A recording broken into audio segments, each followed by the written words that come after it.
Simula na maganap ang sigalot sa gitnang silangan, libu-libong kababayan natin ang na-stranded dahil sa kaguluhan. At sa bawat pakikipagpalitan ng ballistic missiles at drones ng Iran laban sa pinagsanib na puwersa ng Israel at Estados Unidos, maging mga karatig bansa sa rehiyon, patuloy na nalalagay sa panganib ang ating mga kababayan. Batid ng pamahalaan ang panganib na hinaharap ng ating mga kababayan, kaya't simula pa lang ng gyera, agad na iniutos ng Pangulo ang agarang paglikas sa mga kababayan natin na naiipit sa digmaan. Ang DFA, DMW at OWA ay patuloy na nakikipag-ugnayan sa inyo upang mag-monitor sa inyong mga kalagayan. Nasimulan na po ang paglikas ng mga Pilipino na nais magpa-repatriate. At sa oras ligtas na ang pagbiyahe, mailikas na natin lahat. March 2 pa lang ay nagland na yung rapid response team ng OWA.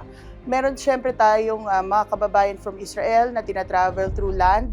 Ang mga kababayan natin from Kuwait, ganun din ang ginagawa natin. Mga kababayan natin from Bahrain, ganun din ginagawa natin. Kung merong available ticket, kukunin ng OWA, ng pamahalaan. Kung hindi naman, again, itatravel sa pinakamalapit na bansa. Nagbibigay kami ng financial assistance, reintegration assistance o tulong sa mga kababayan natin na nais na magkaroon ng kabuhayan, whether livelihood siya or employment dito through our regional offices. Ang importante at tagubilin ng ating mahal na Pangulo, safety po ng ating mga kababayan. Hindi po natin pwedeng isugal dahil buhay po ito ng mga Pilipino. Sa kasalukuyan, mayroong higit 2 milyong Pilipino sa rehiyon ang nagtatrabaho bilang overseas Filipino workers na nagpapadala ng milyong-milyong dolyar bilang remittances sa Pilipinas. Naghanap ng land crossing, border crossing, tunawid sila sa isang bansa kung saan makakalipad sila.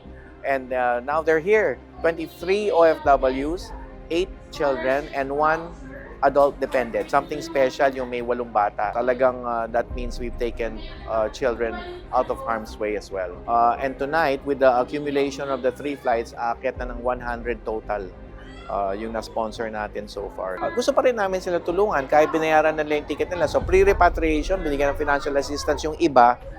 But many of them nakauwi, binigyan ng post-repatriation assistance. Financial assistance, katulad ng ngayon. Mga 444 yung binigyan natin ng ganun. What matters is yung Pilipinong nakauwi is a Filipino, an OFW that still needs to be served and must feel that we celebrate his or her return in light, especially in the context of what's going on. And most of all, bigyan ng tulong. Nakatira ako malapit sa US base. Yun kasi yung target ng missile attack. Wala kasi akong other way. Through the government lang kasi lahat ng flights talaga canceled. Medyo malapit kami sa nuclear, saka sa kampo, may kampo ron eh. Yung putukan nung first day, every 30 minutes yun. Tapos naging 15 minutes, naging 5 minutes. Actually may bumaksak na shrapnel doon sa housing namin. Isa ako sa mga nandun sa Palm Jumeirah mismo na nahulog yung debris ng missile.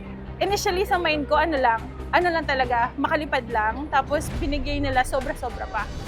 Tapos yun, ito, yung welcome ng mga Pilipino sa'yo, parang talaga, mafe-feel mo na nasa Pilipinas ka. 1 out of 10. Talagang, maramdaman mo yung serbisyo ng gobyerno. Sa gitna ng digmaan, sakuna at anumang peligrong kinakaharap, nananatiling nakaagapay ang pamahalaan para masiguro ang kaligtasan ng ating mamamayan saan mang parte ng mundo sila naroroon. Marami na tayong napagdaanan na pagsubok at sa bawat pagkakataon dahil sa ating pagkakaisa, pananampalataya sa Diyos at malasakit sa isa't isa, nalampasan naman natin ang mga ito. Naniniwala ako na malalampasan din natin ang pagsubok na ito.